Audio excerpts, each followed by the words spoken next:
Good morning friends. तो आज class शुरू कर रहे हैं income from other sources. Revision class है आज हमारी, ठीक है। और कोशिश करूंगा कि 2 क्लासेस में सब निपटा दूं। Actually income from other sources के चैप्टर में कुछ है ही नहीं। आज का पार्ट तो हार्डली आधे पौने घंटे का होने वाला है, ठीक है। मेनली मेरे को जो डिस्कस करना है यहाँ पे सेक्शन 50C जो कैपिटल गेन में डिस्कस किया वो दोबारा बताऊंगा। 56 to 10 जो इमूवेबल प्रॉपर्टी का है वो बताऊंगा, और उसी के साथ 43CA जो पीजीबीपी का है वो, उनको रिलेट करके एक बार आपके साथ डिस्कस करना है, ठीक है। तो फटाफट टाइम वेस्ट करते हुए ना करते हुए फटाफट रिवीजन शुरू करते हैं। आइए देखो दोस्त, इनकम फ्रॉम अदर सोर्सेज का chapter after after capital gain एक ऐसा चैप्टर है जिसके चार्जिंग सेक्शन यार इनकम फ्रॉम अदर सोर्सेज जिसका चार्जिंग सेक्शन 2 पार्ट्स में डिवाइड है। इनकम फ्रॉम अदर सोर्सेज 56 से शुरू होता है और 59 तक जाता है वैसे तो, लेकिन इसमें और कुछ सेक्शंस भी हमें डिस्कस करने पड़ते हैं, ठीक है। तो इनकम फ्रॉम अदर सोर्सेज में अगर मैं बात करूं तो यहाँ पे 56 सबसेक्शन 1 है चार्जिंग सेक्शन, और 56 सबसेक्शन 2 है। 56(1) तो ये कहता है कि कोई भी इनकम जो पहले 4 हेड में नहीं आई और इनकम टैक्स एक्ट में एग्जेम्प्ट भी नहीं है वो इस हेड में टैक्सेबल होगी। तो ये तो जनरल चार्जिंग सेक्शन हो गया। कोई इनकम जो पहले 4 हेड में टैक्सेबल नहीं हुई मतलब जहां पे एम्प्लॉयर एम्प्लॉय रिलेशनशिप भी नहीं है, वो रेंटल इनकम भी नहीं है हाउस प्रॉपर्टी से, और ना ही बिजनेस की इनकम है, ना ही कैपिटल गेन की इनकम है, लेकिन साथ ही साथ एग्जेम्प्ट भी नहीं है, तो वो इनकम इस हेड में टैक्सेबल होगी। उसके बाद सेक्शन 56(2) है जो कि कुछ स्पेसिफिक इनकम की बात करता है। अब जरा यहां पे ध्यान से समझ लीजिएगा, ये स्पेसिफिक इनकम की बात कर रहा है। मतलब क्या, ये वाली इनकम जो यहां पे मैं अभी आपके साथ डिस्कस करने वाला हूं, ये वाली इनकम कंपल्सरीली, कुछ केसेस में compulsorily chargeable only under the head income from other sources.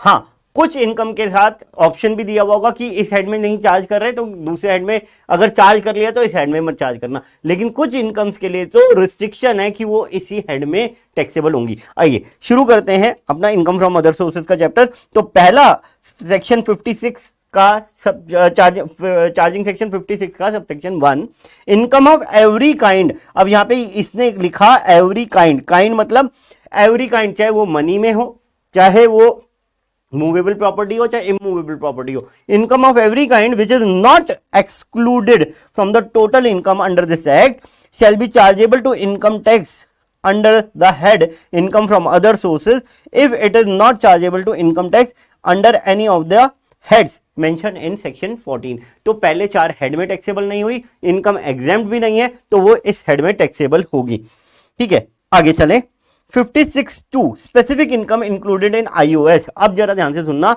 Without prejudice two subsection 1। क्या कहता है? Without hurting the provisions of subsection 1, मतलब जो सबसेक्शन 1 में लिखा वो तो आज्ञा पालन करेंगे, उसके अलावा कह रहे हैं फॉलोइंग इनकम शेल मतलब compulsory shall be chargeable to income tax under the head income from other sources. और उसमें पहला पॉइंट बहुत अच्छा आ रहा है, डिविडेंड्स। डिविडेंड का क्या मतलब होता है? सर, कंपनी जो प्रॉफिट कमाती है, चाहे प्राइवेट कंपनी होती है, चाहे पब्लिक लिमिटेड कंपनी होती है, कोई कंपनी है, ठीक है ना, और वो जो प्रॉफिट अर्न करती है टैक्स वगैरह देने के बाद, जब वो अपने शेयर होल्डर्स को बांटती है जो पैसा, उसको हम कहते हैं डिविडेंड। तो अगर डिविडेंड इनकम मिल रही है, that will B compulsorily taxable under the head income from other sources. अब मेरी बात जरा ध्यान से सुन लीजिएगा।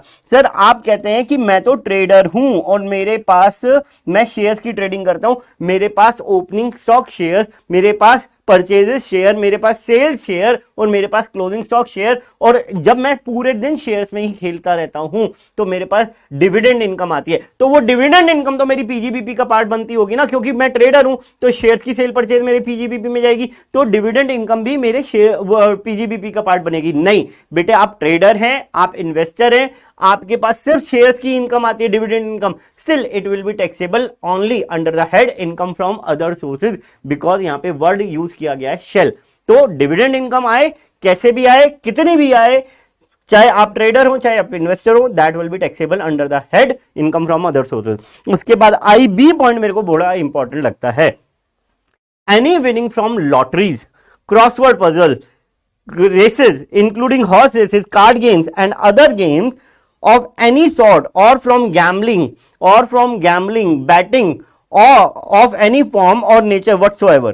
ठीक है ना। तो क्या कहता है, लॉटरी वगैरह से कोई पैसा जीता आपने, किसी गेम से, सर दिवाली मेला लगने वाले हैं, वहां पे आपने तंबोला में कोई पैसा जीता, गिफ्ट वगैरह जीते, प्राइजेस वगैरह जीते, तो वो सारे इनकम फ्रॉम अदर सोर्सेज के हेड में टैक्सेबल होंगे। इसके अलावा बैटिंग और गैम्बलिंग, जुआ खेला, सट्टा लगाया, तो भी सर सट्टा तो शेयर्स पे भी लगता है बेटे, शेयर्स पे जो सट्टा लगता है वो पीजीबीपी के हेड में टैक्सेबल होता है। उसके अलावा किसी भी चीज पे आपने सट्टा लगाया तो वो आपका कहां पे टैक्सेबल होगा, इनकम फ्रॉम अदर सोर्सेज में। सर मेरा बिजनेस ही है, मैं रोज सुबह जाके लॉटरी खेलने लग जाता हूं, मैं 365 दिन का खेलता हूं, स्टिल आपकी इनकम इसी हेड में टैक्सेबल होगी। ठीक है, अब इस हेड के लिए एक स्पेसिफिक चीजें समझ लो। पहली बात यहां पे कहा कि ये इनकम 30% पे टैक्सेबल होती है, तो अब जरा ध्यान से सुनते रहना, ये इनकम में से कोई खर्चा अलाउ नहीं होगा। मतलब क्या, अगर आपने 1 लाख रुपए की लॉटरी जीती है, ठीक है ना, और 1 लाख रुपए की लॉटरी जीती और वो लॉटरी की टिकट आपने 1,000 रुपए की खरीदी थी, तो आप कहें कि सर मेरी 99,000 रुपीज की इनकम टैक्सेबल होनी चाहिए। नहीं सर, आपकी 99,000 की इनकम टैक्सेबल नहीं होगी, आपकी पूरी 1 लाख रुपए की इनकम टैक्सेबल होगी। तो इसका मतलब इस इनकम में से कोई खर्चा अलाउड नहीं होता। ऑल्दो सेक्शन 57 मेरे को कहीं कहेगा कि इनकम फ्रॉम अदर सोर्सेज की इनकम कमाने के लिए जो भी आपने खर्चा किया वो खर्चा आपको अलाउ कर देंगे, लेकिन यहां पे मैं स्पेसिफिकली अभी आपको बता रहा हूं 57 में लिखा हुआ है कि इस इनकम को कमाने के लिए कोई भी खर्चा किया वो खर्चा अलाउ नहीं होगा। दूसरी बात, एक लॉटरी इनकम कमाई, वहां पे प्रॉफिट हो गया, दूसरी लॉटरी में परचेज किया था, वहां पे लॉस हो गया, तो ये आपस में सेट ऑफ हो सकते हैं क्या? सेट ऑफ भी नहीं हो सकते। लॉटरी इनकम कमाई, सर वो हाउस प्रॉपर्टी के हेड में लॉस है, क्या वो सेट ऑफ हो सकता है? नहीं सेट ऑफ हो सकता। सर इसमें से डिडक्शन मिल सकती है, इसमें से डिडक्शन भी नहीं मिल सकती। सर इस पे स्लैब लिमिट लग सकती है, नहीं सर इस पे स्लैब लिमिट भी नहीं लगती। तो देख लो, उसके बाद 87 एक ही रिबेट बस मिल जाती है। यहां पे एक जरूरी चीज है, तो यहां पे ना तो आपके एक्सपेंसेस मिलेंगे, ठीक है, ना तो सेट ऑफ होगा किसी और इनकम के साथ, सॉरी किसी और लॉस के साथ, ठीक है, और आपको डिडक्शन भी नहीं मिलेंगी, उसके बाद आपको स्लैब भी नहीं मिलेगा, और सिर्फ अगर आपको मिलेगा तो 87A मिलेगा, और कुछ आपको नहीं मिलता सर। ठीक है, ये सब पे मैंने आपको कट लगा दिया, तो इस बात को ध्यान रखिएगा, और ये बहुत इंपॉर्टेंट चीज है, मैंने यहीं पे समझा दी, बार बार डिस्कस कर पाऊं कोई चीज पॉइंट भूल जाऊं तो इस वजह से मैंने यहां पे कर दिया।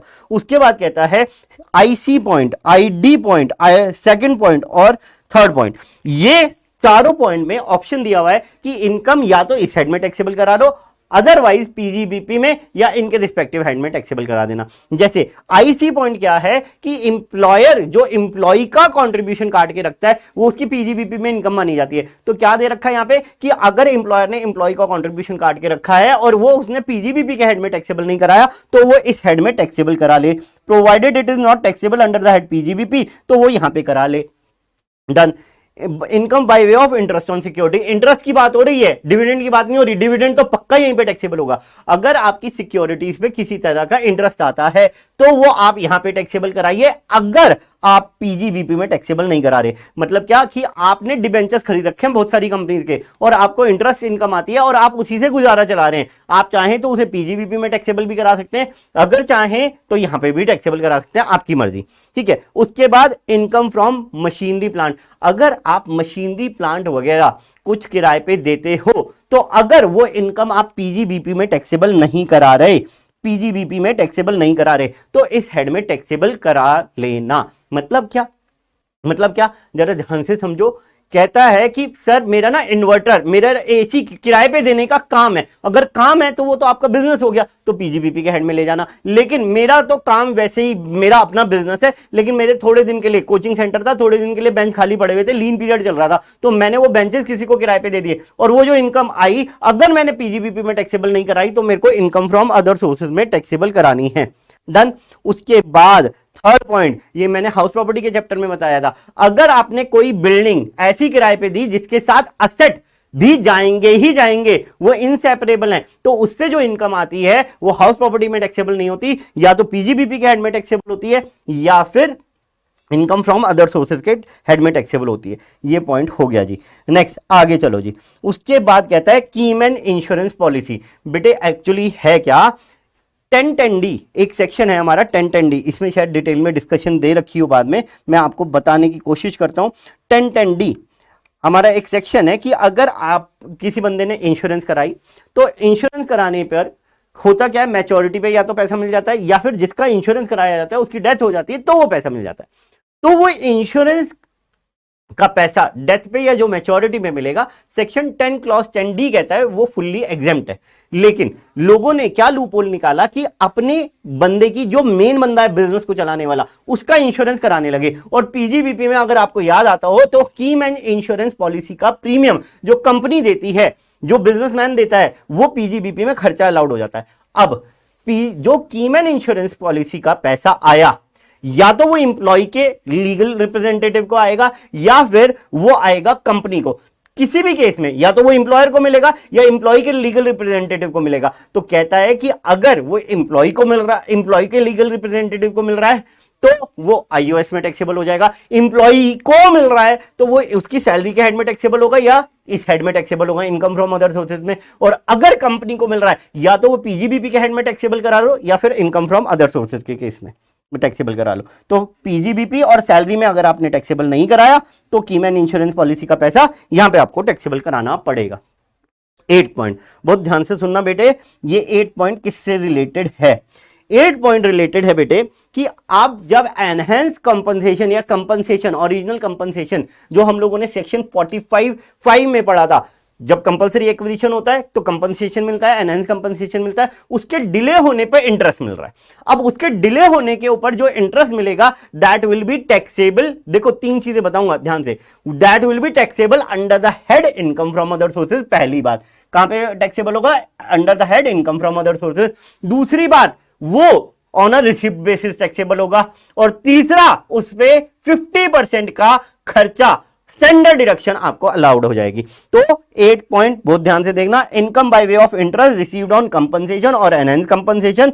उसी के साथ साथ यहां पे 145B मैंने छोटा सा डाल रखा है, tax liability of certain income not with standing anything contain two the contrary contain in Notwithstanding anything to the contrary contained in section 145, interest received by an assessee on any compensation or enhanced compensation as the case may be shall be deemed to be the income of the previous year in which it is received। तो मैंने 2 बातें कर दी अपनी। Enhance compensation या original compensation delay होने पर जो interest मिलेगा that will be taxable under the head income from other sources. उसके बाद वो टैक्सेबल कब होगा? जिस साल में वो रिसीव होगा। और आपको एक चीज और दिखा देता हूं, कहां गया भाई मेरा पॉइंट, फटाफट आ जा, ये रहा जी, ये रहा। हाँ, in case of the income nature refer to in 52.8 ये वही वाला है, ठीक है ना। A deduction of a sum equal to 50% of such income and no deduction shall be allowed under any other clause of this section. क्या कहता है कि वो वाला जो कंपनसेशन, ओरिजिनल कंपनसेशन या एनहेंस कंपनसेशन डिले होने पे जो इंटरेस्ट मिला वो इनकम फ्रॉम अदर सोर्सेज में टैक्सेबल है, रिसीट बेसिस पे टैक्सेबल है। और उसमें से 50% का खर्चा स्टैंडर्ड डिडक्शन आपको माइनस करवा देंगे, उसके अलावा आपको कोई खर्चा अलाउ नहीं करवाएंगे। तो ये जो 50% है इसको ध्यान में रखना मेरे भाई, ठीक है जी। चलो चलें आगे चलें। तो मेरा ये वाला पॉइंट भी आपके साथ कवर हो गया। हाँ सर, क्या इनकम फ्रॉम अदर सोर्सेज में इतने ही क्लॉज है? नहीं बेटे, अलग से क्लॉज हैं जिसका अलग से चैप्टर बना हुआ है, वो भी डिस्कस करूंगा। अभी आगे आ जाओ। सेक्शन 57 कौन कौन से खर्चे अलाउड हैं? तो आप खर्चे अलाउड होने से पहले मेरा एक क्लॉज सुनिएगा, क्या कहता है? अरे कहां गया भाई, अरे ये देखो, ये वाला पॉइंट बहुत अच्छा है। कहता है any other expenditure not being capital expenditure laid out और expended wholly and exclusively for the purpose of making और अर्निंग सच इनकम। ये क्या कह रहा है कि इनकम फ्रॉम अदर सोर्सेज की इनकम अर्न करने के लिए कोई भी अगर आपने खर्चा किया जो कि कैपिटल नेचर का नहीं है, पर्सनल नेचर का नहीं है, तो वो खर्चा आप यहां पे क्लेम कर लेना, ठीक है। उसके अलावा इन्होंने कुछ स्पेसिफिक खर्चों की बात की, जैसे मैंने आपको 4th पॉइंट बताया, ठीक है। उसके अलावा 2 पॉइंट और देखो, इन केस ऑफ डिविडेंड इनकम, क्योंकि देखो डिविडेंड ना किसी टाइम पे फुल्ली एग्जेम्प्ट हुआ ही करती थी इनकम। उसके बाद मोदी जी ने एक बार 10 लाख वाला क्लॉज लगा दिया था, अब फुल्ली टैक्सेबल कर दिया, ठीक है। तो क्या कह रहा है? In case of dividends other than dividend refer to in section 115 जो कि अभी पढ़ेंगे, और interest on securities any reasonable sum paid by way of commission और remuneration to the banker for the purpose of realising such dividend और interest on behalf of the assessee. कहता है dividend income जो कि 115 वाली नहीं है, क्योंकि वहां पे तो एग्जेम्प्ट होती थी, तो छोड़ दो, अब तो सारे ही टैक्सेबल होने लगे। कोई डिविडेंड इनकम अर्न करने के लिए या फिर कोई इंटरेस्ट इनकम अर्न करने के लिए आपने कोई भी कमीशन या रेम्युनरेशन दिया है बैंकर को, ठीक है ना, तो वो खर्चा आपका अलाउड हो जाएगा। लेकिन अब इन्होंने एक नई बात डाली, क्या डाली जब से इन्होंने टैक्सेबल किया, provided that interest expenditure to earn such income is allowed as a deduction subject to the maximum of 20% of such income included in the total income without deduction under this section। Sir ये तो समझ में नहीं आया। कहते हैं कि अगर आप खर्चा क्लेम कर रहे हो, भाई मेरे साथ ऐसा भी हो सकता है ना, यहां पे मेरे को एक सिक्योरिटी, एक डिबेंचर मिल रहे हैं 12% के रेट पे, मैंने 8% के रेट पे लोन उठाया और 12% वाले डिबेंचर में इन्वेस्ट कर दिया, तो अब मैंने क्या कहा, 12% की इनकम अर्न करने के लिए 8% का खर्चा तो क्लेम करूंगा। वो कह रहे हैं कि प्रोवाइडेड दैट इंटरेस्ट एक्सपेंडिचर, अगर आप इंटरेस्ट एक्सपेंडिचर क्लेम कर रहे हो वो 20% ऑफ सच इनकम से ज्यादा नहीं हो सकता, जो इनकम आएगी उसके 20% से ज्यादा नहीं हो सकता। Hope so am I clear, ठीक है। उसके बाद हम लोगों ने 2 क्लॉज किए थे जहां पे मैंने कहा था मशीनरी वगैरह, प्लांट वगैरह अगर आप किराए पे दे रहे हो तो वो इनकम फ्रॉम अदर सोर्सेज में टैक्सेबल होगा, अगर पीजीबीपी में टैक्सेबल नहीं करा रहे। यहां पे कह रखा है कि वो वाले जो प्लांट एंड मशीनरी जो कि आपने इनकम फ्रॉम अदर सोर्सेज में टैक्सेबल कराई, या वो कंपोजिट वाली plant and machinery with building जो आपने आईओएस में टैक्सेबल कराई, उससे रिलेटेड रिपेयर्स, इंश्योरेंस, डेप्रिसिएशन वगैरह भी यहां पे क्लेम करना। ऑब्वियस सी बात है, जब इनकम यहां पे टैक्सेबल कर रहा हूं तो खर्चे भी यहीं पे क्लेम करूंगा। आगे second A point, in case of an income in the nature of family pension. बेटे देखो, जो पेंशन इंप्लॉय को मिलती है वो तो सैलरी के हैंड में टैक्सेबल हो जाती है, हम लोगों ने देख रखा है रिटायरमेंट बेनिफिट में, लेकिन फैमिली पेंशन मिल रही है, फैमिली पेंशन मिल रही है, इंप्लॉय की डेथ हो गई उसके बाद विडो को मिल रही है या चिल्ड्रन के लिए मिल रही है, वो उसके लिए कह रहा है कि वो जो फैमिली पेंशन मिल रही है उसमें आप डिडक्शन क्लेम कर सकते हो, और sum equal to 33%, that is 1/3% of such income, और 15,000 विच एवर इज लेस। मतलब क्या कि अगर किसी बंदे को 1.5 लाख रुपए की पेंशन मिल रही है तो उसका 1/3 जो कि आ रहा है 50,000, और 15,000 whichever is less is allowed as deduction. मतलब क्या, 1,50,000 माइनस 15,000 कितना, 1,35,000 टैक्सेबल होगा, 15,000 का खर्चा अलाउड हो जाएगा। Hope so am I clear, ठीक है ना। उसके बाद नोट्स देख लीजिएगा, the family pension received by the widow और अ चिल्ड्रन और nominated heirs of a member of armed forces including paramilitary forces of the union is fully exempt, ठीक है ना। The family pension received by any member of the family of an individual who had been in the service of central or a state government had been awarded with a Paramvir Chakra, वीर चक और वीर चक 2 बार लिख दिया मैंने, गलती हो गई, ठीक है ना, और other notified gallantry awards is fully exempt. तो इनके जिनको ये मिले हुए हों चक्र वगैरह, ठीक है ना, उनके लिए भी, उनके जो लीगल हायर्स हैं उनको जो फैमिली पेंशन मिल रही है वो भी फुल्ली एग्जेम्प्ट है, उसके ऊपर ये लिमिट नहीं लगेगी। उसके बाद मैंने आपको ये दोनों पॉइंट करा दिए। उसके बाद सेक्शन 58 में आइएगा। हाँ जी, तो section 58 section 58 amount not deductible, मतलब क्या, इनकम फ्रॉम अदर सोर्सेज में जो इनकम आ रही है उसमें से कौन कौन से खर्चे नहीं माइनस होंगे। देखो भाई, तुमने लग रहा होगा शर्ट चेंज कर ली, ऐसा है, आज है 22 सितंबर और बहुत तेज बारिश हुई है, लोग 2-2 घंटे तक अपने घर भी नहीं पहुंच पा रहे। गुड़गांव में अच्छा खासा घुटनों तक का पानी, घुटनों से भी ऊपर तक का पानी भरा हुआ है, तो मैं नीचे गया था, भीग भाग गया, तो चेंज करके फटाफट आया हूं मैं, ठीक है। तो section 58 amount not deductible, amount not deductible की कौन कौन से खर्चे आपको अलाउड नहीं होंगे। तो सीधी सीधी बात, एक तो ये देख लो कि पर्सनल नेचर के खर्चे आपको अलाउड नहीं होंगे, ये तो मैंने आपको पहले ही बता दिया था। उसके बाद ध्यान से सुनना, first point, no deduction in respect of expenditure और allowance in connection with such income in connection with such income shall be allowed under any provision of this act in computing the income by way of any winning lotteries, crossword puzzle etc। मैंने आपको ये point पहले ही बता दिया कि lottery वाली जो income होती है उसमें से कोई खर्चा अलाउड नहीं होता। मतलब क्या, अगर मैंने 10,000 रुपए की लॉटरी जीती और उसको खरीदने के लिए 1,000 रुपए की टिकट खरीदी थी, तो भी ये नहीं कह सकते कि आपकी 9,000 की इनकम टैक्सेबल होगी, आपकी पूरी 10,000 की इनकम टैक्सेबल होगी। उसके बाद जरा ये बात समझ लेना ध्यान से, हम लोगों ने उस प्रोविजन में ये पढ़ा हुआ है कि हॉर्स रेस से जो विनिंग होगी वो भी उसी पर्टिकुलर क्लॉज में टैक्सेबल होगी। अब हॉर्स रेस से विनिंग, मैं हॉर्स रेस खेलने गया तो सट्टा मैंने लगाया ये वाला घोड़ा जीतेगा, तो मेरी विनिंग उस क्लॉज में टैक्सेबल होगी। यहां पे एक बात क्लैरिफाई की, जो वो रेस कोर्स चला रहा है उसके लिए तो वो बिजनेस है, और उसके लिए जब वो बिजनेस है तो ऑब्वियस सी बात है उसके लिए तो नॉर्मल खर्चे अलाउड होंगे ही होंगे उस बिजनेस से रिलेटेड। तो क्या कहता है, provided nothing content in this subsection shall apply in computing the income of an assessee being owner of horses maintained by him for running in horse races from the activity of owning and maintaining such horses। समझ में आती है बात? ठीक है जी, तो ये बात क्लियर कर दी। उसके बाद कहता है कि अगर आपने इस इनकम को कमाने के लिए, मतलब इनकम फ्रॉम अदर सोर्सेज वाली इनकम को कमाने के लिए कोई इंटरेस्ट आपने आउटसाइड इंडिया पे किया या कोई सैलरी आपने आउटसाइड इंडिया पे की जिसके ऊपर आपने टीडीएस नहीं काटा, तो वो खर्चा हम आपका अलाउ नहीं करेंगे। उसके अलावा यहाँ पे 40AIA जो पीजीबीपी का सेक्शन था कि कोई आपकी ऐसी पेमेंट है जिसके ऊपर टीडीएस काटना बनता है, ठीक है ना, और आपने टीडीएस नहीं काटा तो वो खर्चा 30% तक आपका डिसअलाउ हो जाएगा। ठीक है ना, तो वो वाली सारी चीजें थी।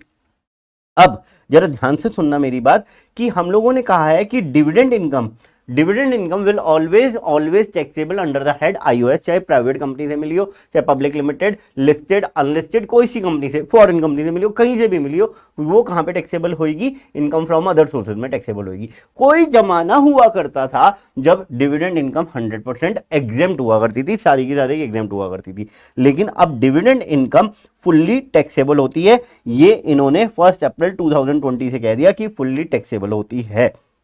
ठीक है जी, उसके बाद जरा ध्यान से सुनिएगा, ये 5 क्लॉज आ रहे हैं ABCDE, डीम डिविडेंड की डेफिनेशन, इन चीजों को हम डिविडेंड मानेंगे। मतलब क्या, तुम कुछ मर्जी प्रूव करते रहो अपने कंपनीज एक्ट में और किसी एक्ट में, जो मर्जी प्रूव करते रहो, इनकम टैक्स में हम इसे डीम्ड डिविडेंड मानेंगे।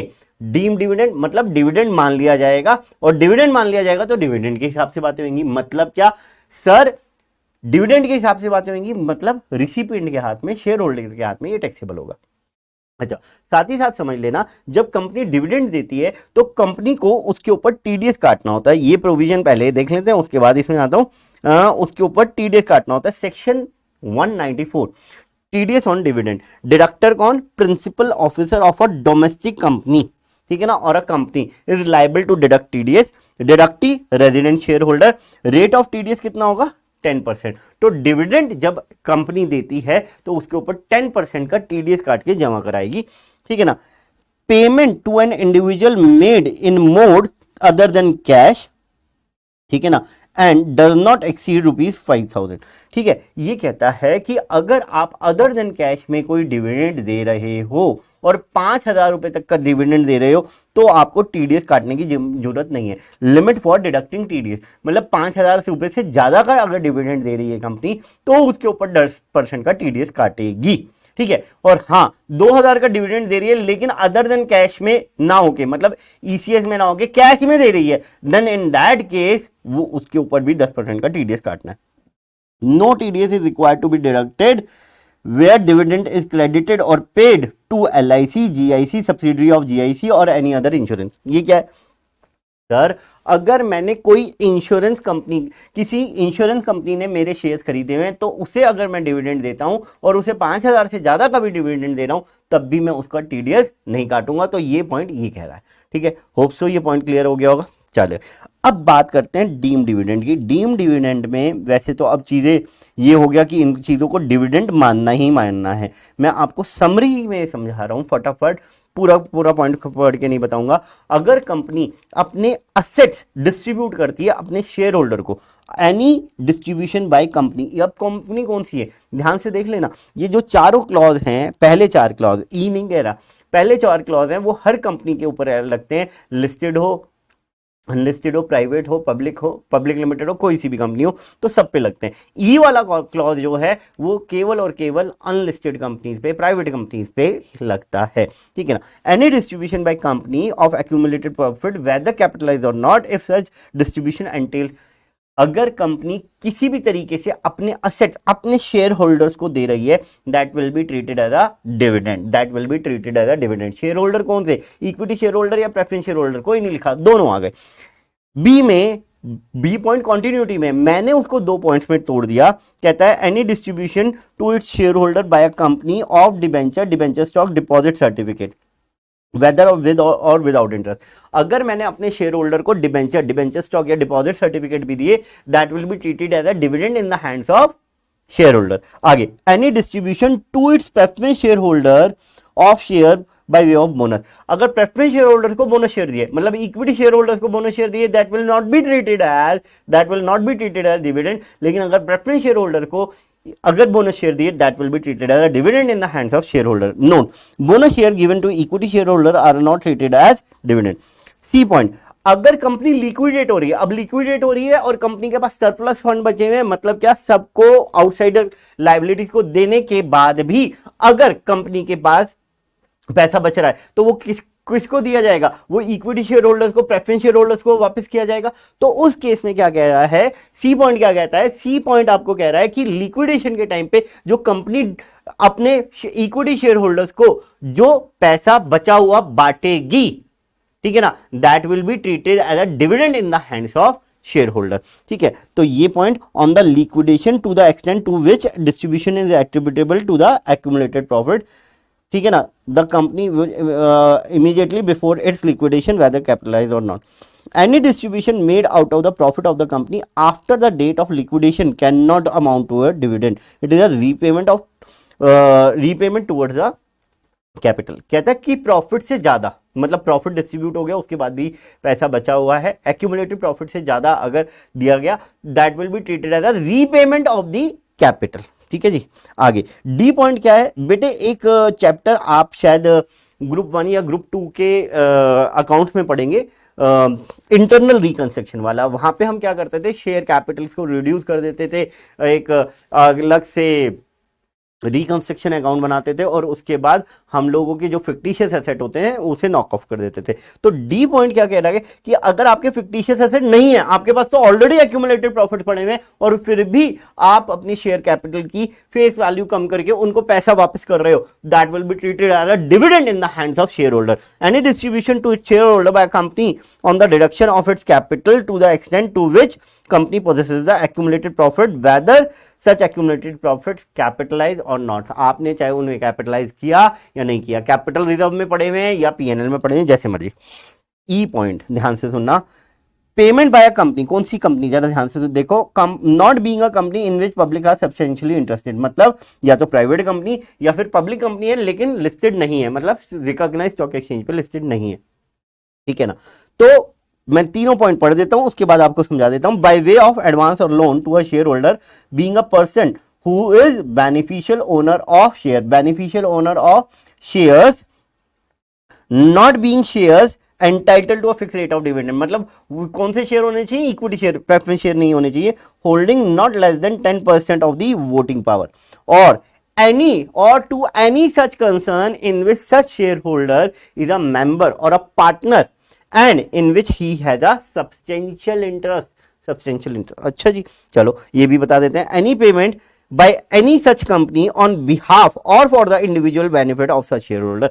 अब मैं आपको ना एक डायग्राम से ही ये बात समझा देता हूं, ठीक है ना। सेक्शन 2 क्लॉज 22 और उसका सब क्लॉज ई, जरा मेरी बात ध्यान से सुन लेना।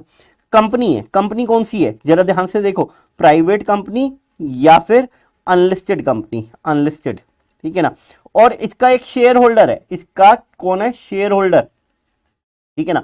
ये शेयर होल्डर कैसा है, ये जरा ध्यान से देखना, इसके पास एटलीस्ट 10% इक्विटी शेयर हैं इस कंपनी के। तो अगर ये कंपनी इसे लोन देती है, ये कंपनी इसे क्या दे रही है, लोन दे रही है या एडवांस दे रही है, अबे चल भाई, लोन दे रही है या एडवांस दे रही है, ठीक है ना, एडवांस दे रही है, then in that case this loan और advance by the company to share holder will be treated as a dividend. A point जो पहला एरो था। बी पॉइंट सुनो, कंपनी है, कौन सी कंपनी? सेम कंपनी, यही वाली कंपनी, मतलब प्राइवेट कंपनी या फिर अनलिस्टेड कंपनी, ठीक है। इसका यही वाला शेयर होल्डर है बेटे, यही वाले शेयर होल्डर की बात कर रहा हूं मैं। कौन सा शेयर होल्डर? सर जो शेयर होल्डर इस कंपनी में 10% एटलीस्ट 10% इक्विटी शेयर होल्ड कर रहा है, ये वाला शेयर होल्डर है, ठीक है ना। अब ध्यान से सुनना, एक कंसर्न है, कंसर्न, कौन सी कंसर्न बेटे? ये पार्टनरशिप भी हो सकती है, ये कंपनी भी हो सकती है, कोई भी कंसर्न है, ठीक है ना। और इस कंपनी में इस बंदे के एटलीस्ट 20% के इक्विटी शेयर है और प्रॉफिट शेयरिंग रेशियो है, PSR है, ठीक है ना। और ये वाली कंपनी जो है इसे लोन दे रही है। ये वाली कंपनी क्या है? इसे एडवांस और लोन चिपका रही है। देन इन दैट केस ये लोन और एडवांस इसके हाथ में जो है डिविडेंड माना जाएगा। ये लोन और एडवांस जो है इसके हाथ में डिविडेंड माना जाएगा। समझ में आई? ये हो गया मेरा बी पॉइंट। और सी पॉइंट और समझ लो जी। सी पॉइंट कह रहा है कि अगर कंपनी, यही वाली कंपनी, प्राइवेट कंपनी या अनलिस्टेड कंपनी, ठीक है, अपने शेयर होल्डर, कौन से share holder? Same share holder जो कि इस कंपनी में एटलीस्ट 10% के वोटिंग राइट रखता है, at least 10% of equity share hold करता है। तो ऐसा शेयर होल्डर, मेरी बात ध्यान से सुन लेना, ऐसा शेयर होल्डर के लिए अगर कंपनी कोई बेनिफिट दे रही है, कंपनी ने पता है क्या किया? ध्यान से सुनना मेरी बात, कंपनी ने क्या किया? इसका हेल्थ इंश्योरेंस करा दिया, हेल्थ इंश्योरेंस करा दिया। Sir health insurance share holder का करा सकते हैं बेटे, हेल्थ इंश्योरेंस शेयर होल्डर का करा सकते हैं। क्यों करा सकते हैं? किस बात के लिए करा रहे हो? क्योंकि 10% से ज्यादा शेयर होल्ड करता है, इसीलिए करा रहे हो ना। तो इस वजह से वो उसको बेनिफिट ट्रांसफर कर रहे हो, and that will be treated as a dividend in the hands of share holder and deem dividend माना जाएगा। इसके ऊपर company is liable to deduct TDS at the rate of 10% and income of a share holder. ठीक है जी, ये बात मैंने करा दी। अब देखो कितनी अच्छी बातें कह रहा है। इतना सब कुछ पढ़ने के बाद कह रहा है एक्सेप्शन, पहले बता देता भाई। कहता है जहां पे कंपनी जो है ना लोन देने का काम करती है, कंपनी क्या करती है? लोन देने का काम करती है। तो इस केस में अगर ऐसा शेयर होल्डर जो कि कंपनी में 10% की इक्विटी शेयर होल्ड करता है, ऐसा शेयर होल्डर अगर कंपनी से लोन लेता है, that will not be treated as a deemed dividend under section 222E। क्या कहता है? If the loan is granted in the ordinary course of its business and lending of money is a substantial part of the company's business, the loan or advance to a shareholder or to a specified concern is not deemed to be dividend. Okay. उसके बाद second point, where a loan had been treated as a dividend and subsequently the company declare and distribute dividend to all its shareholder including the borrowing shareholder, and the dividend so paid is set off by the company against the previous borrowing, the adjusted amount will not be treated as a dividend. क्या कह रहा है sir? बेटे company ने एक share holder को 1 लाख रुपए का लोन दे दिया, लेकिन बाद में सभी शेयर होल्डर्स को 1,000 रुपए का डिविडेंड दिया। इस वाले शेयर होल्डर को नहीं दिया, पर्टिकुलरली। तो क्या कह रहा है कि सारा पैसा उसके हाथ में डिविडेंड मान लिया जाएगा। कौन सा? 99,000। 1,000 तो सबके लिए डिविडेंड है, तो बाकी 99,000 उसके लिए डिविडेंड माना जाएगा। अब 1,000 उसके लिए दोबारा डिविडेंड नहीं माना जाएगा। मतलब पूरे 1 लाख को ऑलरेडी आपने डिविडेंड मान लिया ना, अब दोबारा नहीं करने की जरूरत। समझ में आई जी बात? तो ये मेरी बातें यहाँ पे खत्म हो गई हैं। ये वाला पार्ट मैं अभी आपके साथ स्किप कर रहा हूँ, बहुत डिटेल में समझने की बात है, लेकिन ये चीजें जरूर देख लीजिएगा आप। Some income to be included in IOS, कौन कौन सी इनकम है? तो फटाफट देखिएगा। Insurance commission, director sitting fees, ये सारी इनकम फ्रॉम अदर सोर्सेज में जाती है। Director commission for standing as a guarantor, ठीक है। उसके बाद MP जो मेंबर ऑफ पार्लियामेंट होता है, उसको जो भी रेम्युनरेशन मिलता है that is taxable under the head IOS for them, ठीक है। Agriculture income, although it is exempt under section 10(1) but it is taxable under the head IOS, ठीक है। Share of income, from HUF exempt, partner को जो share of profit मिलता है partnership form से again exempt, ठीक है। उसके बाद NRE अकाउंट में जो इंटरेस्ट रिसीव होता है that is exempt from income tax, ठीक है। मैंने ये बात कैपिटल गेन के टाइम पे भी बताई थी, जो गोल्ड बॉन्ड्स होते हैं जो गवर्नमेंट टाइम टू टाइम निकालती है, ठीक है ना, वो उनके ऊपर जो इंटरेस्ट आता है that is exempt from tax. उसके बाद इंटरेस्ट हेल्ड बाय द, ये 10th 11th पॉइंट आप अपने आप देख लेना, छोटे छोटे से पॉइंट है। उसके बाद IFC, ये international financial services centre, interest payable to a non-resident by a unit located in IFSC in respect of monies borrowed on or after 1st September 2019 exempt। तो ये 10-15 में ना दे रखा है कि हम इंटरेस्ट इनकम एग्जेम्प्ट कर देंगे, जो नोटिफाई करके हम बता देंगे। तो अगर याद हो, पोस्ट ऑफिस से जो इनकम आती है, इंटरेस्ट इनकम आती है, that is also exempt up to ₹3500, वो भी यहीं पे लिखा हुआ है, जो कि मैंने आपको डिडक्शंस के चैप्टर में बताया था। हाँ, मैंने डिडक्शंस के चैप्टर में बताया था, ठीक है। Scholarship granted to meet the cost of education that is also exempt, ठीक है। Any allowance to the member of parliament और स्टेट लेजिस्लेचर, ये सैलरी के चैप्टर में बता दिया था कि ये एग्जेम्प्ट होता है। उसके बाद any payment whether in cash or in kind as a reward by SGCG, वो भी एग्जेम्प्ट होता है, ठीक है। 16 पॉइंट चाहे आप छोड़ देना। उसके बाद income from the mutual fund is exempt under section 1035, ठीक है। एनी अलाउंस और पर्क, ये देख लीजिएगा, ये वाले पॉइंट को एक बार छोड़िएगा, ठीक है। ये हो गया, ये कर दिया मैंने, सुकन्या समृद्धि स्कीम, ये हो गया। ग्रॉसिंग अप क्या होता है बेटे, अगर मैं किसी को पेमेंट कर रहा हूं इंक्लूसिव ऑफ GST तो वो ग्रॉसअप कहलाता है। और जैसे किसी ने कहा मेरे को 1 लाख रुपए की मैंने लॉटरी जीती, 1 लाख रुपए की लॉटरी जीती, तो सामने वाला तो 1 लाख रुपए दे रहा है, तो उसके ऊपर 30% का TDS काटेगा, 30% का TDS काटेगा। तो वो 30% काट के मेरे को कितना पे करेगा, वो मेरे को पे करेगा 30,000 माइनस करके, 1 लाख में से 30,000 माइनस किए तो 70,000। ऑल्दो ये मैंने चीज गलत की है, क्योंकि इस पे, हाँ ठीक है, 30% का TDS काटेगा, 70,000 देगा। तो अगर मैं कहूँ कि किसी ने 70,000 रिसीव किए एज अ लॉटरी इनकम, तो उसको ग्रॉसअप करके एक्चुअल में उसकी इनकम कितनी है, 1 लाख रुपीज, तो इसको कहते हैं ग्रॉसिंग अप, ठीक है। ये अनएक्सप्लेन्ड इनकम मैं अभी यहाँ पे नहीं देख रहा हूं, मेरे को जो अभी आपको कराना है वो है ये पार्ट, ठीक है। 56 to 10 मेरे को डिटेल में देखना है अभी आपके साथ।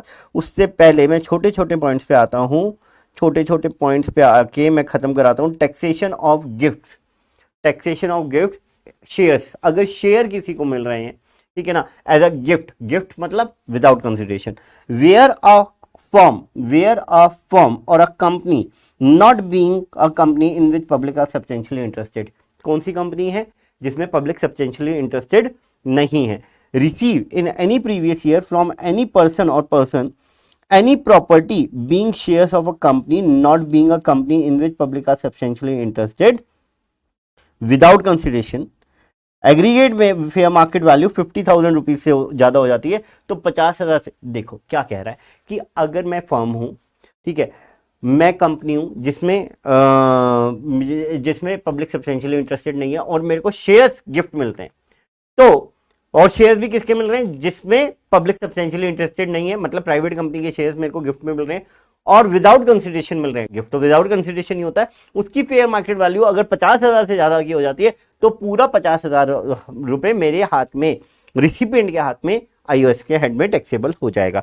और अगर विद कंसिडरेशन मिलती है तो fair market value minus consideration करना, और अगर ये गैप मोर देन 50,000 होगा, मोर देन 50,000 होगा तो वो टैक्सेबल हो जाएगा, ठीक है ना। एज एक्सीड सच कंसिडरेशन, तो वो टैक्सेबल हो जाएगा। तो जितना ज्यादा पार्ट है वो टैक्सेबल हो जाएगा। मतलब क्या, फेयर मार्केट वैल्यू है 1,20,000 रुपए और कंसिडरेशन दी है 50,000 रुपए, तो डिफरेंस कितना हुआ, 70,000। 70,000 will be taxable in the hands of recipient, ठीक है जी। उसके बाद टैक्सेशन ऑफ सिक्योरिटी प्रीमियम। देखो बेटे, जहां पे पब्लिक सब्सटेंशियली इंटरेस्टेड है, मतलब क्या, जो आपकी लिस्टेड कंपनीज है, तो कंपनी ने 10 रुपए का शेयर निकाला और 190 रुपए उसके ऊपर प्रीमियम लगा दिया, तो 200 रुपए का शेयर कंपनी ने लिस्ट करवाया, कोई दिक्कत नहीं। लेकिन क्या कहता है, where company not being a company in which public are substantially interested, मतलब कोई प्राइवेट कंपनी है या पब्लिक कंपनी है लेकिन अनलिस्टेड है, ठीक है ना, receive any consideration for the issue of share from any person that exceed the face value of such share, the aggregate consideration received for such share as exceed by the fair market value. ठीक है, क्या कहने की कोशिश कर रहा है, जरा ध्यान से सुन लेना। मेरा फेस वैल्यू है शेयर की 10 रुपए की, ठीक है ना, मैंने इसके ऊपर प्रीमियम लगाया 190 रुपए का और इसको 200 रुपए में इशू किया, इशू प्राइस, ठीक है ना। और अगर मेरी एफएमवी इसकी है, एफएमवी कैसे निकालनी वो मेरे कोर्स में नहीं है, ठीक है ना। एफएमवी अगर इसकी 150 रुपीज है तो 200 minus 150, 50 rupees will be taxable in the hands of company as income from other sources. ये है ये पॉइंट।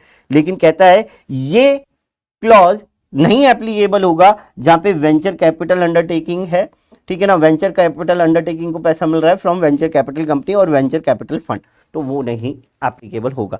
उसके बाद एडवांस मनी रिसीव्ड, ये हम लोगों ने कैपिटल गेन के चैप्टर में देख लिया। वहां पे मैंने कहा कि अगर 1/4/2014 से पहले आया है तो वो कॉस्ट ऑफ एक्विजिशन में से माइनस होएगा, और 1/4/2014 को या उसके बाद आया है then it will be treated as a income under the head income from other sources in which in the previous year in which it is received. ठीक है जी। उसके बाद ये एक छोटा सा पॉइंट है जो कि कभी कभी अटक जाता है। बेटे क्या होता है कि जब हमने कंपनी ने मेरे को जॉब पे रखा और कहा कि ठीक है विशाल आप जॉब पे रहेंगे, और अगर हमने आपको निकालना होगा तो हम आपको 1 महीने का नोटिस पीरियड देंगे, और आपने जाना होगा तो आप 1 महीने का नोटिस पीरियड दीजिएगा। वरना अगर दोनों में से किसी ने भी गड़बड़ की तो क्या होगा, अगर मैंने टाइम से पहले छोड़ने की मतलब 1 महीने का नोटिस पीरियड सर्व नहीं किया तो वो मेरी सैलरी रख लेंगे, जो मैंने काम किया मैं उस महीने की सैलरी देंगे, और वो अगर मेरे को टाइम से पहले निकालना चाहते हैं तो वो मेरे को पैसा देंगे। ठीक है ना। तो क्या कहता है, एनी कंपनसेशन और अदर पेमेंट ड्यू टू और received by any person by what ever name called in connection with the termination of his employment or the modification of the terms or condition relating thereto is treated as a income in the hands of recipient under the head income from other sources। Actually क्या होता था, ये point क्यों डालना पड़ा, क्योंकि जो recipient के हाथ में है वो कैपिटल रिसीट मान ली जाती थी, और कैपिटल रिसीट कैपिटल गेन के अलावा कोई चैप्टर में टैक्सेबल नहीं होती, और इसके लिए कैपिटल गेन के चैप्टर में भी कुछ नहीं लिखा होता। तो इन्होंने यहाँ पे लिख दिया कि अगर इंप्लॉय को टर्मिनेट किया जा रहा है उसके लिए कुछ उसे लमसम पेमेंट दी जा रही है, that will be taxable in the hands of employee under the head income from other sources. ठीक है जी सर, मैंने ये करा दिया। 10(10)D मैंने क्लास में बहुत डिटेल में डिस्कस करता हूं, तो अब मैं इन बातों पे नहीं चर्चा कर पाऊंगा। 10(10)D जब हम लोग डिडक्शन का चैप्टर कर रहे होते हैं जब पढ़ लेते हैं। ठीक है जी, तो ये सारी मैंने बातें करा दी, तो मेरा आधे पौने घंटे का काम हो चुका है। अब मेरे को जो डिस्कस करना है आपके साथ 56-10 डिस्कस करना है, और बहुत तरीके से डिस्कस करना, तो एक बार देखिएगा, जरा ध्यान से सुनिएगा। और इसी के साथ साथ मेरे को नहीं समझ में आ रहा कि मैं अलग से वीडियो बनाऊं या फिर इसी के साथ आपको 50C और क्या कहते हैं 43CA भी कंबाइन करके बता दूं। चलिए करना शुरू करते हैं एक बार। तो सेक्शन 56(2)(10), अगर कोई पर्सन, देखो बाहर हो रही है बारिश, बहुत तेज हो रही है, कहीं आने जाने लायक नहीं हो, कुछ नहीं हो सकता है कईयों के घर में तो लाइट भी चली गई हो, तो मोबाइल में कुछ बैटरी बची हुई है, सेवर पे लगाओ और फटाफट यूट्यूब पे रिविजनरी क्लासेस देख लो, जिनका नवंबर अटेम्प्ट है। फटाफट देखो, यूट्यूब आज की डेट में ऐसा हो चुका है, अगर आपने रेगुलर क्लासेस ढंग से ले रखी हैं या फिर थोड़ा सा अपने आप से पढ़ाई करने में इंटरेस्टेड हो, तो यूट्यूब पे आपको सारी चीज़ें अवेलेबल हैं, उनका फ़ायदा उठाओ। और हमारी तो ऐप भी इतनी बढ़िया है क्योंकि आपके जो MCQs आते हैं, जो 30 मार्क्स का आपका ऑब्जेक्टिव पेपर आता है, वो सारा का सारा हमारी ऐप पे एज इट इज मिल जाएगा। मतलब क्या, वहां पे इतना क्विज खेलो, सारे फन टेक्स्ट में सब कुछ क्लियर हो जाएगा। आप किसी दिन ऐप खोल के देखना, मजा आ जाएगा। ठीक है ना, लेवल बढ़ता जाएगा, प्राइजेस भी हैं, तो हर तरीके से फायदा ही फायदा है। एजुकेशन मतलब एक तो दिमाग भी चल रहा है और उसके बाद बेनिफिट भी हो रहा है। आ जाओ जी, पढ़ते हैं फिर। तो 56(2)(10 क्या कहता है, एनी पर्सन अगर रिसीव कर रहा है, तो ये हो गया रिसिपिएंट। एनी पर्सन रिसीव कर रहा है, तो ये हो गया जी रिसिपिएंट। ऐसे ही लिखते हैं ना रिसिपिएंट की स्पेलिंग, रिसिपिएंट। ठीक है ना, किससे रिसीव कर रहा है, एनी पर्सन से। कि ठीक है ना, एनी पर्सन से, तो एनी पर्सन से, तो ये हो गया मेरा पेयर, पेयर या डोनर, जो मर्जी कह लो, ठीक है। तो ये हो गया पेयर। क्या रिसीव कर रहा है भाई, क्या रिसीव कर रहा है ये तो बता दो। रिसीव कर रहा है, ये हम बात कर रहे हैं तीन चीजों की, तीन चीजों की। कौन कौन सी तीन चीजों की? एक, मनी, मनी बोले तो, मनी बोले तो कैश नहीं, चेक भी हो सकता है भाई, ठीक है ना। इसके ऊपर भी आ गया था कि मनी का मतलब कैश ही होता है क्या? चेक अगर दे दिया या डिमांड ड्राफ्ट से किसी को पेमेंट कर दी, गिफ्ट कर दिया, तो वो क्या उसके इनकम फ्रॉम अदर सोर्सेज में टैक्सेबल नहीं होगा, ठीक है। उसके बाद आती है मूवेबल प्रॉपर्टी, मूवेबल प्रॉपर्टी, और उसके बाद आती है इमूवेबल प्रॉपर्टी। इससे पहले और कुछ भी बता देता हूं आपको, और कुछ भी समझा देता हूं, क्योंकि ये टॉपिक इतना डिटेल में समझने वाला है ना। देखो बेटे, क्या होता है कि गिफ्ट, गिफ्ट तीन जगह टैक्सेबल होते हैं हमारे, तीन जगह। सैलरी के हेड में टैक्सेबल होते हैं, पीजीबीपी के हेड में भी टैक्सेबल होते हैं, और आईओएस के हेड में भी टैक्सेबल होते हैं। मतलब क्या कह रहे हो सर?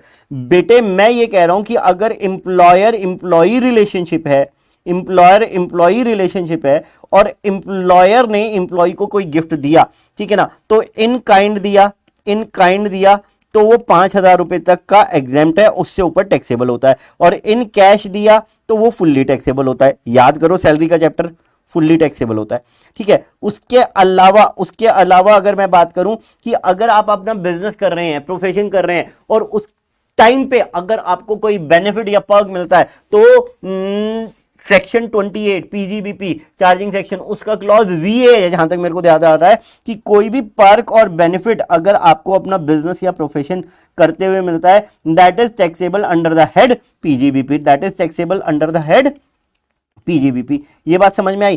तो अब मेरी बात जरा ध्यान से सुनना, अब मैं जो बोलने जा रहा हूं कि अगर आप जॉब नहीं कर रहे फिर भी आपको गिफ्ट मिला, आप बिजनेस नहीं कर रहे फिर भी आपको गिफ्ट मिला, तो वो कहां पे टैक्सेबल होगा? तो वो यहां पे टैक्सेबल होगा।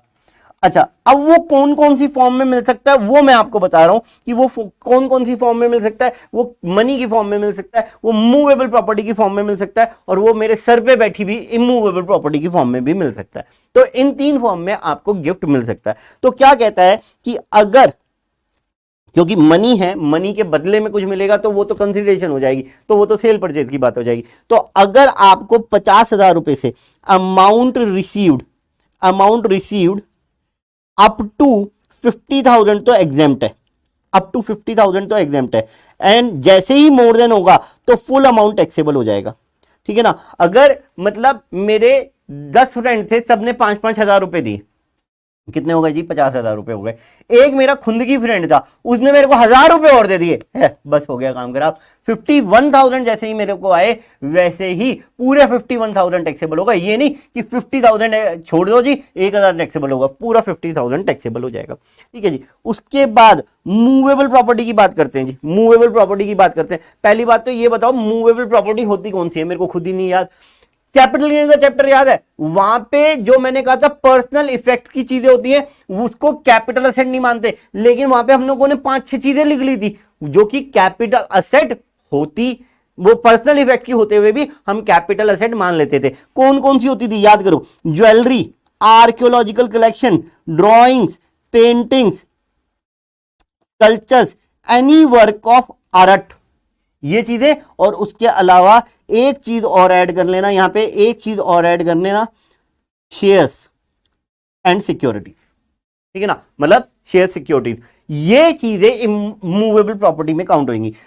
ध्यान से सुनो मेरी बात, अगर मेरा फ्रेंड है और उसने मेरे को कार गिफ्ट की, ध्यान से, मेरा फ्रेंड है मतलब क्या, मेरा एम्प्लॉयर नहीं है तो सैलरी में नहीं जाएगा, मेरा कोई बिजनेस नहीं है, मैं तो जॉब कर रहा हूं खुद, लेकिन मेरे फ्रेंड ने मेरे को कार गिफ्ट कर दी। कौन सी, क्या क्या क्या गिफ्ट किया?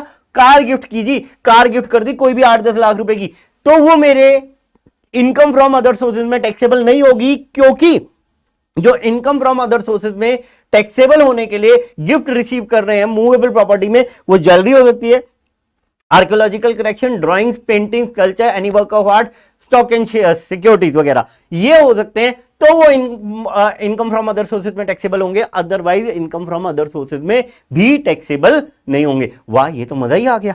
ठीक है जी, लेकिन मैं तो आपको पढ़ाता हूं और आपको पढ़ाया तो आपकी रैंक आ गई, और आपकी रैंक आ गई तो आपने मेरे को कार गिफ्ट की, तो वो मेरे हाथ में टैक्सेबल हो जाएगी, कहां, पीजीपीपी के हेड में टैक्सेबल हो जाएगी। समझ में आई बात? ठीक है जी, चलें। तो अब अगेन मूवेबल प्रॉपर्टी जो आपको मिल रही है वो दो तरीके से मिल रही है, without consideration, without consideration and with consideration. बेटे गिफ्ट तो हमेशा ही विदाउट कंसिडरेशन मिलता है, तो ये विद कंसिडरेशन क्या हुआ? तो इसका मतलब ये समझ लो कि कोई चीज मैंने परचेज की, देखो यहां पे मैं जब बात कर रहा हूं रिसिपिएंट, और मैंने कोई चीज के लिए पैसे दिए और फिर ली, इसका मतलब मैं क्या हुआ, बायर की कैपेसिटी में आ गया। कौन सी कैपेसिटी में आ गया? बायर की कैपेसिटी में आ गया। तो पहले तो विदाउट कंसिडरेशन की बात करते हैं। तो मेरे को ज्वेलरी अगर किसी से मिली, किससे मिली? फ्रेंड से मिली। किससे मिली? फ्रेंड से। सर ये बार बार फ्रेंड को क्यों लेके आ रहे हो, भाई को क्यों नहीं लेके आ रहे? अभी बताता हूं, सब्र रखो।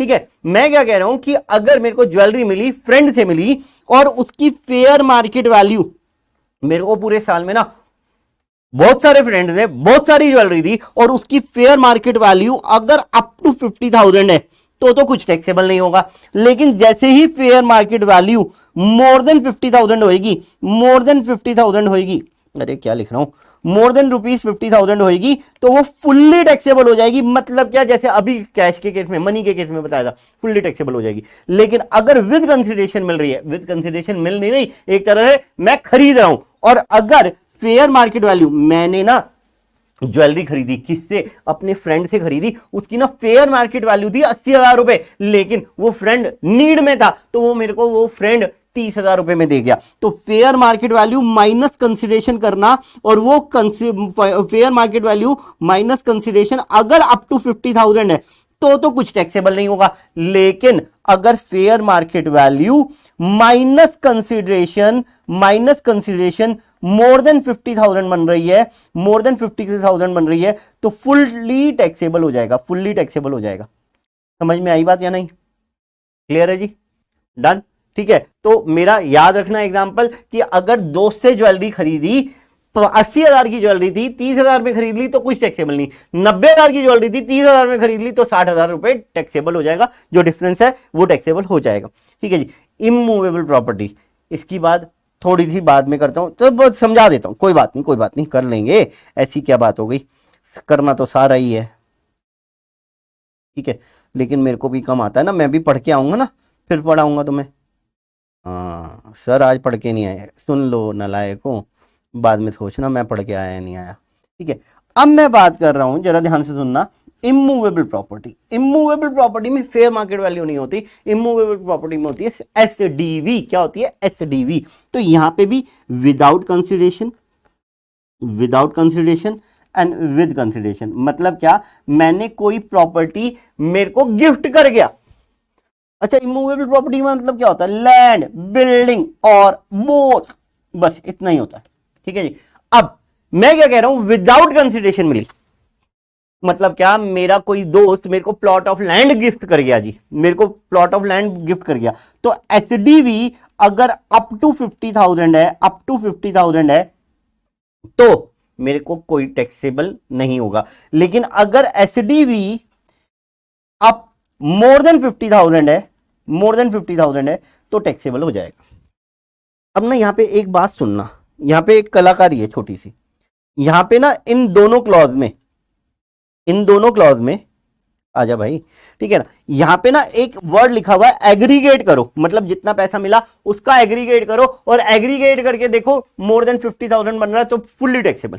यहां पे भी लिखा हुआ है एग्रीगेट करो, मतलब क्या, मेरे एक दोस्त ने मेरे को चेन गिफ्ट की, गोल्ड चेन, एक ने मेरे को डायमंड रिंग गिफ्ट की, ठीक है ना, और एक ने मेरे को ब्रेसलेट गिफ्ट कर दी, उनका एग्रीगेट करूं और एग्रीगेट 50,000 से ज्यादा बन जाएगा तो वो फुल्ली टैक्सेबल हो जाएगा। समझ में आई बात? और इसी तरीके से यहां पे भी, अब जरा ध्यान से सुनना, यहां पे कहां पे, इमूवेबल प्रॉपर्टी के केस में यहां पे एग्रीगेट वर्ड नहीं लगा हुआ, यहां पे एग्रीगेट वर्ड नहीं लगा हुआ। मतलब क्या, एक दोस्त ने मेरे को प्रॉपर्टी गिफ्ट की 45,000 की एसजीवी, दूसरे ने की 60,000 वाली, तो 60,000 वाली गिफ्ट होगी, टैक्सेबल हो जाएगी मेरे हाथ में, क्योंकि 50,000 से ज्यादा की है, लेकिन वो 45,000 वाली टैक्सेबल नहीं होगी।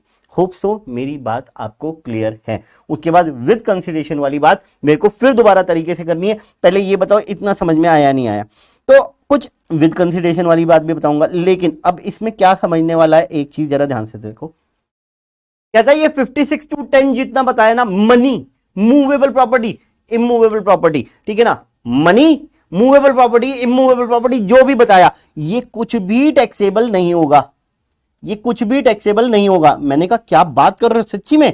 कहने लगा हाँ।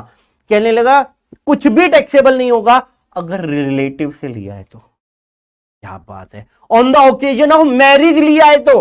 सर इसीलिए दहेज ले रहे हो तुम, नालायक को शर्म करो, ठीक है ना। On the occasion of marriage लिया है तो, on the occasion of marriage मिला है तो, विल किससे मिला है? विल में मिला है आपको, ठीक है ना, लोकल अथॉरिटी वगैरह से मिला है, हॉस्पिटल से मिला है आपको, तो उस केस में कुछ भी टैक्सेबल नहीं होगा। बेटे बनाने का क्यों था? क्योंकि ऑब्वियस सी बात है कि जब बंदे की शादी हो रही होती है, ठीक है ना, ऑब्वियस सी बात है यार, अब ऐसे मत कहना, बंदे बंदी की होती है, ऑब्वियस सी बात है, तो उनको रिलेटिव्स, अननोन पीपल भी, मतलब फ्रेंड्स वगैरह भी गिफ्ट करते हैं। तो यहां पे बार बार मैं फ्रेंड से कह रहा था 50,000 से ज्यादा आएगा तो टैक्सेबल हो जाए, तो इस वजह से उसको बचाए रखने के लिए उन्होंने कहा कि हाँ वो पैसा तो इनकम फ्रॉम अदर सोर्सेज में भी टैक्सेबल नहीं होगा।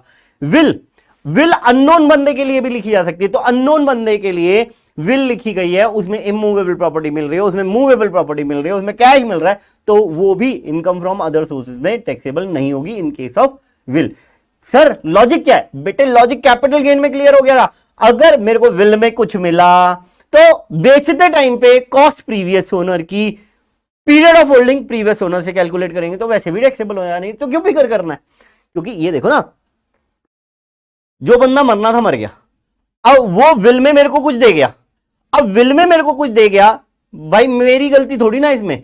तुम कहो कि मेरे पे तो आज ही टैक्स लगा दोगे उसको इनकम फ्रॉम अदर सोर्सेज में मान के या कैपिटल गेन में मान के, तो यार ये तो कोई तुक नहीं बनी। तो उन्होंने कहा कि विल में कुछ मिल रहा है तो नहीं। तो बहुत सारे केसेस हैं, मैं आपको एक चार्ट दिखाता हूं, ठीक है ना, ये है मेरा चार्ट जिसको मैं क्लास में बनवाता हूं पूरा। अभी मेरा इमूवेबल प्रॉपर्टी की बात पूरी पेंडिंग रह रही है, ठीक है। तो यहां पे देख लो, cash, cash that is sum of money, यहां पे कैश पर्टिकुलरली कैश नहीं, यहां पे चेक, बैंक ड्राफ्ट वगैरह भी सब कवर हो जाएगा। मूवेबल प्रॉपर्टी में share, security, jewellery, archaeological collection, drawing, painting, sculpture, any work of art. Immovable property में लैंड, बिल्डिंग और बोथ। समझ में आती है बात? उसके बाद ये हो गया, ये हो गया, मैंने आपको कहा 50,000, ये भी बता दिया, ये भी बता दिया, और आपको ये भी बता दिया। ये वाला पार्ट मेरे को आपसे अभी डिस्कस करना है, मैं आपसे डिस्कस कर लूंगा। सुनिए पहले, ये क्लॉज कब एप्लीकेबल नहीं होगा, कब एप्लीकेबल नहीं होगा, ठीक है, जब हम रिलेटिव से ये चीजें रिसीव करें। मतलब रिलेटिव से मैंने 2 लाख रुपए रिसीव कर लिए तब भी टैक्सेबल नहीं होगा। रिलेटिव होते कौन है? रिलेटिव होता है स्पाउस ऑफ द इंडिविजुअल, सबसे खतरनाक, ठीक है ना, और सबसे पहले इसी लिखा है, यही मुक्ति दे दे बस हमें तो। Brother sister of the individual, अच्छा, brother sister of the spouse of the individual, ओहो, मतलब स्पाउस के भाई बहन भी कवर हो गए। अच्छा जी, brother sister of the either of the parents of the individual, ठीक है जी, brother sister of the parents of the individual. Spouse के पेरेंट की बात नहीं की है, अपने पेरेंट्स की बात की है, मतलब मेरे मम्मी पापा के भाई बहन, मतलब मौसा जी कवर हो गए, मामा जी कवर हो गए, सॉरी मौसा जी बोल रहा हूं, क्या कहते हैं, मौसी जी कवर हो गई और मामा जी कवर हो गए अभी जो इसमें लिखा है। उसके बाद पापा की साइड की बात करूं तो बुआ जी कवर हो गई, चाचा जी कवर हो गए, ताऊ जी कवर हो गए। उसके बाद कहता है any lineal ascendant and descendant of the individual, मतलब मैंने पहले वाली जनरेशन, पापा वगैरह तो कवर हो ही गए, पापा, दादा, दादा के जी पापा, वो सारे कवर हो गए। आने वाली जनरेशन, मेरे बच्चे, उनके बच्चे, उनके बच्चे, सब कवर हो गए। लीनियल असेंडेंट और डिसेंडेंट, लीनियल असेंडेंट और descendant of the spouse of the individual, ओहो, जो एक जानलेवा प्राणी घर में बैठा है, ठीक है ना, उसके पेरेंट्स, पेरेंट्स के पेरेंट्स, पेरेंट्स के पेरेंट्स और उसके बच्चे, समझ गए हो ना, बच्चे तो कॉमन ही होंगे ना, अलग हो तो बात लेकिन कवर हो जाएंगे। आगे ये वाला पॉइंट देखो कितना बढ़िया है, कहता है spouse of the person refer to in second to 6। कहते जो ऊपर वाले पढ़े ना उनके सबके, मैं जूम कर देता हूं आपको, जूम कर दो सर, दिख नहीं रहा, ये लो जूम करके देखो जी, ठीक है ना, उनके सबके स्पाउसेस भी कवर है। ध्यान से सुनना, ब्रदर और सिस्टर ऑफ द इंडिविजुअल, मेरा भाई तो कवर था, अब उसकी स्पाउस भी मेरे रिलेटिव में कवर हो गई, ठीक है, मेरी सिस्टर इन लॉ भी मेरे रिलेटिव में कवर हो गई, तो वो मेरे को मनी दे, मूवेबल प्रॉपर्टी दे, इमूवेबल प्रॉपर्टी दे, एग्जेम्प्ट फ्रॉम टैक्स, मतलब income from other sources, exempt नहीं बोलूंगा, इनकम फ्रॉम अदर सोर्सेज में टैक्स नहीं लगेगा, बेचने पे लगेगा, पीरियड ऑफ होल्डिंग पहले से कैलकुलेट करेंगे, कॉस्ट ऑफ एक्विजिशन पहले वाले बंदे की लेंगे। उसके बाद कहता है ब्रदर और सिस्टर ऑफ द इंडिविजुअल, मतलब मेरे साले साहब और मेरी साली साहिबा कवर हो रही थी अभी तक, अब उनके स्पाउसेस, ओहो, मेरे साले साहब की शादी होने के बाद जो घरवाली आएंगी वो भी मेरे रिलेटिव में काउंट है, और मेरी साली साहिबा का जब शादी होगी तो उनके जो मियाँ जी आएंगे वो भी मेरे रिलेटिव में काउंट है। अच्छा आगे कहता है any lineal ascendant descendant of the individual, चलो यहां तक तो ठीक। तो ये मेरी बातें आपके साथ रिलेटिव की डेफिनेशन की कवर हुई, ठीक है। उसके साथ साथ देख लो, अभी तो मैंने ये कहा कि रिलेटिव से मिलेगी ये चीजें तो टैक्सेबल नहीं होंगी इनकम फ्रॉम अदर सोर्सेज में, on the occasion of marriage मिलेंगी ये चीजें तब भी टैक्सेबल नहीं होंगी, अंडर अ विल और bye way of inheritance, inheritance मतलब फादर की डेथ हो गई तो ऑब्वियस सी बात है वो प्रॉपर्टी इनहेरिटेंस में बच्चों को चली गई तब भी टैक्सेबल नहीं होगी। In the contemplation of the death of the pair, pair मतलब कोई बंदा मरने वाला है, डेथ बेड पे है और वो उस टाइम पे अपनी दो बंदों को गवाह बना के कह देता है कि हाँ जी मेरी सारी प्रॉपर्टी इनको दे देना, तो उस केस में भी from any local authority, any fund, foundation, university और अदर एजुकेशनल इंस्टीट्यूशन और हॉस्पिटल, और क्या लिखा है भाई, हॉस्पिटल और क्या, और मेडिकल इंस्टीट्यूशन। देखो क्या होता है कई बार एक हॉस्पिटल में गए वहां से इलाज नहीं हो पा रहा तो उस हॉस्पिटल ने कहा कि आप हमसे पैसे ले जाओ और दूसरे हॉस्पिटल में जाके, बड़े वाले हॉस्पिटल में जाके इलाज करा लो, तो पैसे तो उन्होंने दिए, अल्टीमेटली पैसा वहां से आया तो वो इनकम फ्रॉम अदर सोर्सेज में टैक्सेबल होना चाहिए, कहीं तो टैक्सेबल होना चाहिए क्योंकि बेनिफिट है, लेकिन उसको भी एग्जेम्प्ट कर दिया। लोकल अथॉरिटी चाहती थी कि हमारे यहाँ के बच्चे अच्छी जगह पे पढ़े तो उन्होंने पैसे दिए अपने यहाँ के बच्चों को पढ़ने के लिए कि तुम बाहर जाके पढ़ लो, तो उस केस में भी exempt from tax. From any trust institution registered under section 12AA, ये बातें समझ में आ गई, डन है जी, ठीक है। अब मेरा आपके साथ क्या रह गया, मेरा आपके साथ ये वाला पार्ट रह गया है, मेरा आपके साथ ये वाला पार्ट रह गया, ये अब मेरे को आपके साथ देखना है, तो ये मैं नेक्स्ट क्लास में रिकॉर्ड करूंगा। 56 to 10 का ये वाला पार्ट और 43 सी ये। Thank you.